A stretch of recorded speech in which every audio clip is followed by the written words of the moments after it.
Hi, I'm Kirsten, and I spent a little bit over 2 years renovating my 1991 Chevrolet G20 van into a camper van so that I can live in it and travel in it whenever I'm able to. This is everything that I regret about my van build. Alright, the first mistake that I made is I didn't plan out my van build to a T. Basically, when I was looking for a van to purchase, I knew the type of van I wanted, I knew the amount of space I wanted inside, and I had a general layout in my mind of how I wanted my van to look inside. For example, I knew that I wanted my bed in the back, and I knew that I wanted a kitchen straight ahead, and I knew that I wanted this door space to be kept as wide open as possible. And that was the extent of my van build planning. Everything else, as I've been building my van, I built it as I went along. As we'll get into it later, because I didn't plan out my van build like down to each detail, like space is a big issue in my van because I don't believe that I used my small space as well as I could have and as well as I should have. Okay, so let's get into the first major issue with my van build, which is a lack of storage space. The number one storage issue that I struggle with is where to put all of my clothing. I don't even have that much clothing compared to someone who lives in a house. Okay, I don't have that much, and everything that I own I make sure that I use, and if I don't use it I ensure that I donate it. Especially living in a place with 4 seasons, it's important to just have these clothes with me at all points in time, and plus I don't want to be paying for like a storage locker to store my winter clothes in the summer, or keeping it like at a family's house. I just find that like a little bit inconvenient. I don't want to be going back and forth like that if I don't have to every season.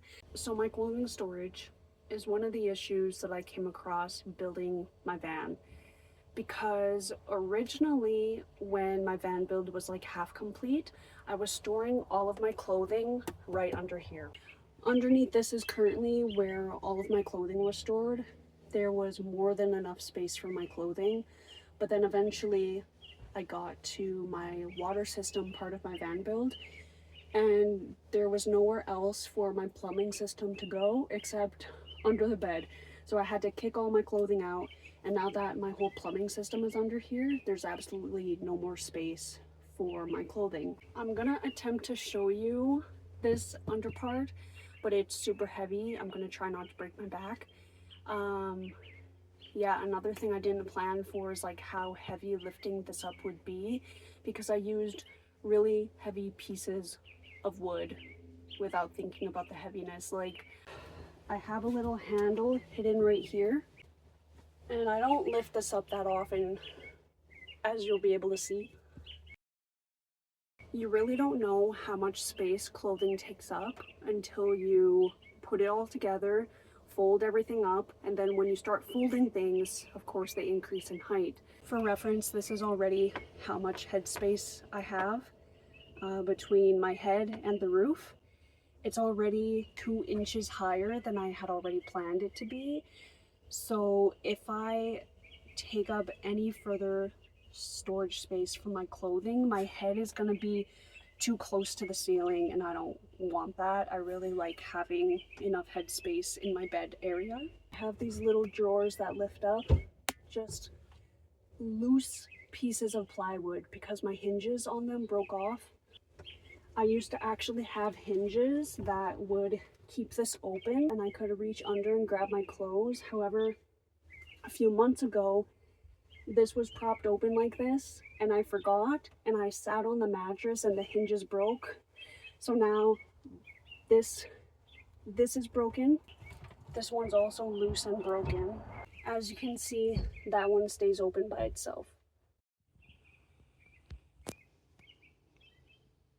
Now I'll give you a real life example of how it looks every time I want to take some clothing out or put my clothing back in. It's quite the hassle. Okay, so I'm holding up my heavy mattress with my arm, and each time I want to get clothes, I pick out which packing cube I need. I also have my lagoon table under here. As you can see, it's not that deep at all. Within these 3 cubbies, I can pretty much fit all my clothes, but it's still not enough space for my winter jackets and all my winter stuff to fit in here, as well as my summer stuff. Okay, please excuse my outfit change. I had to change because I was super hot. Because of all the clothing underneath my mattress being varying heights, some of the packing cubes are stuffed, some of them are pretty empty. That causes the little plywood pieces covering them to be kind of wonky. So that means when I'm sitting on my bed is all different kinds of heights. If I sit over here, the packing cubes on this side of the bed are very full, so I'm sitting up high. In the middle, there's a big depression. There's a big depression in the mattress. Then up closer to the pillows, it gets high again, so it kind of goes like this. While we're on the topic of this mattress, let's talk about it really quickly. I went to a foam store and I picked out a random piece of firm foam and decided to call it my mattress. This is not an actual RV mattress. It doesn't have any springs. It's just a block of foam, and this has caused a lot of issues. It's not comfortable at all. When I first got it, it was hard as a rock. I would wake up sore in the morning, and this happened for months. Now the mattress has kind of lost its firmness, especially in the middle where all of the body weight goes. The mattress will pretty much make an indentation of where I sleep. So every time I want to go to sleep, it's pretty much like I'm laying in a hole because the mattress goes like this. My van is too small to have a full-on RV mattress with springs and everything inside. I tried doing that. It did not fit in my van whatsoever. So I'm thinking of doing an IKEA foam mattress because I've heard good things about those, and then putting a latex topper on top of that. And I think that's going to work well for my van. Another mattress issue, while we're on the topic of the mattress, is I didn't cut it to the correct shape. It's more long than I would like, which makes taking the mattress in and out for renovations really difficult. When I need to wash the bed sheets, especially the fitted sheet, it makes getting the bed sheets on so difficult because the mattress is really wedged in between these 2 walls, and there's like barely any space to get the mattress in and out, let alone change the sheets on it. So that's another thing I want to do with the new mattress that I get. I want to make it just a little bit shorter, like maybe an inch on each side. That way it won't be pressing up against this wall, it won't be pressing up so much against this window. It'll allow more airflow. Let's now move on to some more storage issues. This cabinet is affectionately called my junker cabinet. Kind of an inside joke between my partner and I because it's made from just junk plywood. All right, I originally had an IKEA cabinet that looked just like this hanging here, but it fell down because it was too heavy for my van. Those IKEA cabinets are really heavy. So this is made with lighter wood. I haven't had any issues with it falling down whatsoever. I've actually taken it on some really gnarly pothole roller coaster roads, and it has stayed up without any issues. The thing is that it's in the way. It's really in the way of my kitchen space, and I put it here because I needed some space to carry my food. Okay, this bottom drawer carries heavy food like rice, cans, etc. All these other drawers, they are very full of kitchen supplies themselves, and I needed somewhere to store my lighter foods. And this cabinet was inspired by Sprinter vans. Van builds that are in a van much larger than mine that have the luxury of having enough space to have a floating cabinet in the middle of the countertop. However, I didn't really realize it at the time that my van is just too small to be having a cabinet right here taking up so much space in my kitchen area, which I now would like to be much more open. It's not too big of a deal, but when I'm on this side of the kitchen, I can fully stand up. I can fully access everything that I need.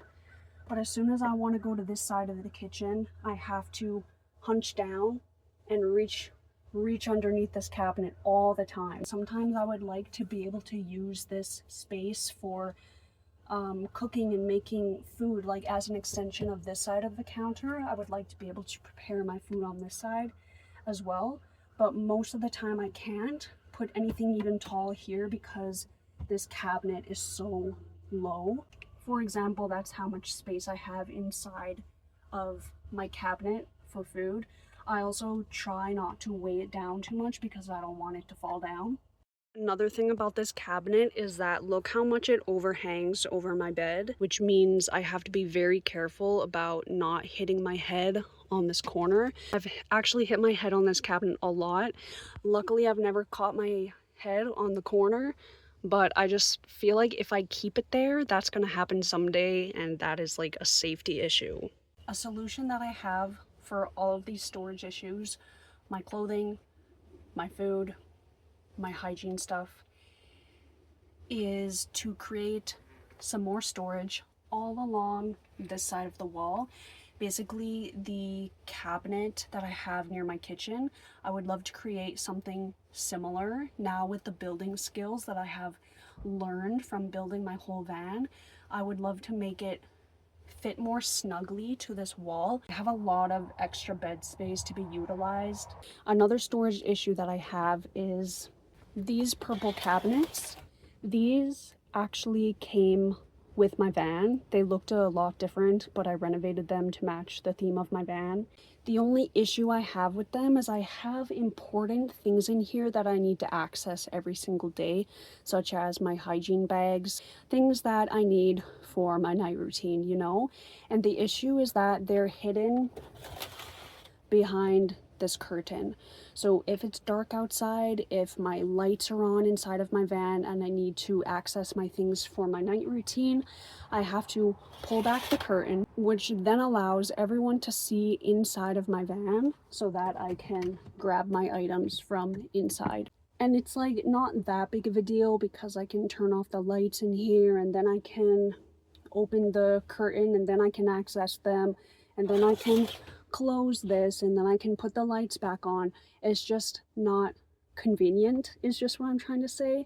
So when I build that cabinet I explained by the bed area, I hope that that will allow me to keep my most needed necessary items just within an arm's reach. So when I was renovating my van, I was trying to keep myself to a budget. I didn't want to spend more money than what was necessary, and batteries for vans are already one of those things in a van build that's going to be one of the pricier items that you need to get. And at the time, I didn't know how much battery power I was going to need for my van. It wasn't until 2 years now into using my van regularly and traveling in it regularly that I now know that the battery I purchased it's adequate enough for my needs in certain months, but I wish that I had just gotten a bigger battery in the first place, because I bought the smaller battery with the reasoning that I would be able to upgrade it in the future if needed. However, that is just such a task. I wish I just would have bought the larger one in the first place so that that battery storage would be there for me when I needed it. Because my battery's on the smaller side, there are some things, some luxury items I would like to get for my van, but I'm just not able to because my battery power just can't handle that amount of electricity going through it. If I wanted to have those items, I would need to be plugged into power constantly, which is pretty inconvenient. For example, one of the things that I really wish I could have for my van is an air conditioning. My current battery cannot handle an air conditioning. The ones that are on the market right now, they take a lot of power, and I would have to be constantly plugged into power in order to use it. And I just don't want to be sitting in one place for the entire summer while I would need that air conditioning. Another small thing, which is not like a big issue, but it's just again one of those little inconvenient things, is my solar panels. I purchased 2 flexible solar panels for the roof of my van. That's just what worked best. However, they don't emit as much solar power as I would like them to. I wish they performed a little bit better, or I wish that I had gotten a higher power one. So when I was picking out the solar panels that I currently have, I was looking for flexible ones because my roof is curved, as I mentioned, so it was going to be easier to mount them to my roof rather than having those really stiff straight ones. And the flexible ones, at the time of purchasing, they only came within a certain range amount of power. So I ended up getting solar panels that are a bit on the lower end of power producings, but they were flexible, so I had to make that sacrifice. I do wish that I had solar panels that just created a little bit more solar power, especially in the winters. In the summer, my solar works perfectly. I have absolutely no issue with my solar. Like, it produces more than enough energy. In the summers, my battery never dips below like 84%, and most of the time it's like 90% or higher because the solar is just constantly coming in and charging my battery.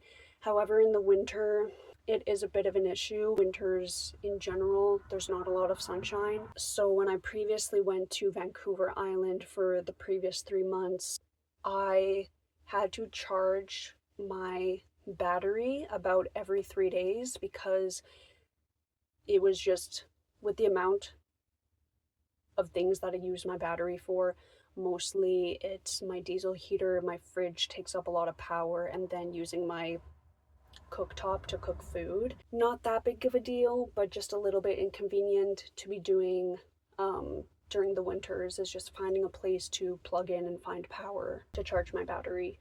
The last thing I want to mention is my electrical setup. This is one of the things that I will for sure be upgrading and reorganizing sometime in the future whenever I'm able to get around to it. The way it's set up is like so inconvenient.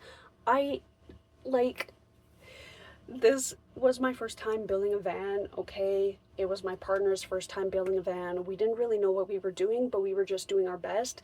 And the way that we set up the electrical system in my van, just like the layout of it, I look at it and I'm like, why did we make the decisions that we did? Because it's just like all laid out in the open. It just gets dirty so quick, and the way that everything is like tied and mounted together so tightly, it's really hard to get in between all of the nooks and crannies and clean all of that stuff out. If I could go back and redo my electrical system, I really wouldn't have made it like an open, like, I get why we made it like an open layout because everything is there for you to access easily. I just wish I had contained it within its own little box so that the electrical equipment doesn't get dirty so easily. And the other thing is that my diesel heater placement is like so stupid.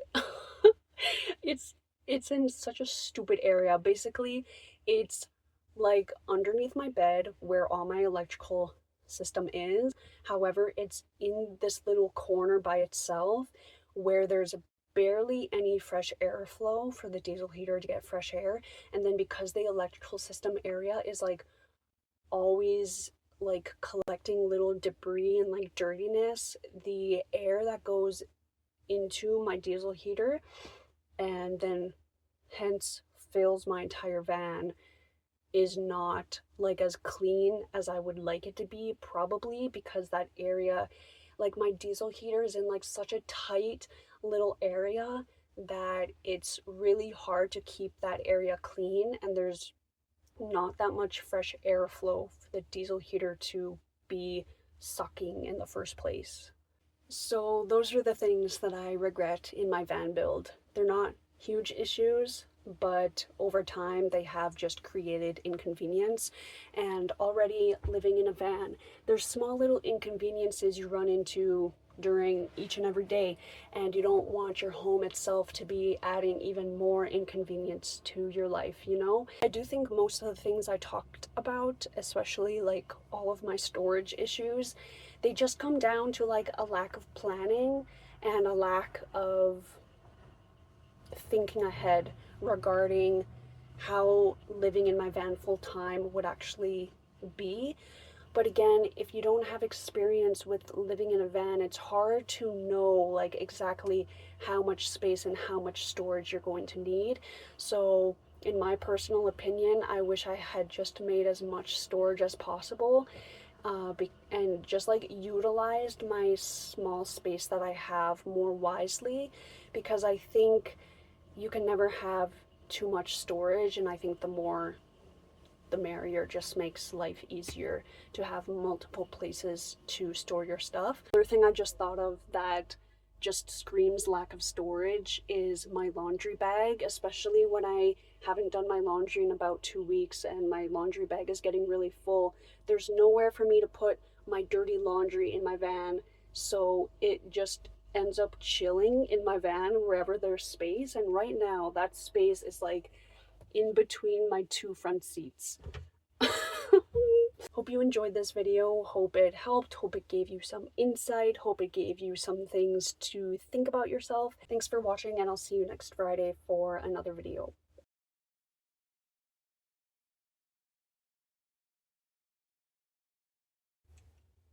Oh no, my bruises. Oh my god, I have a lot of bruises. Not stick out so much, but kind of be very minimal, but have it be very minimal.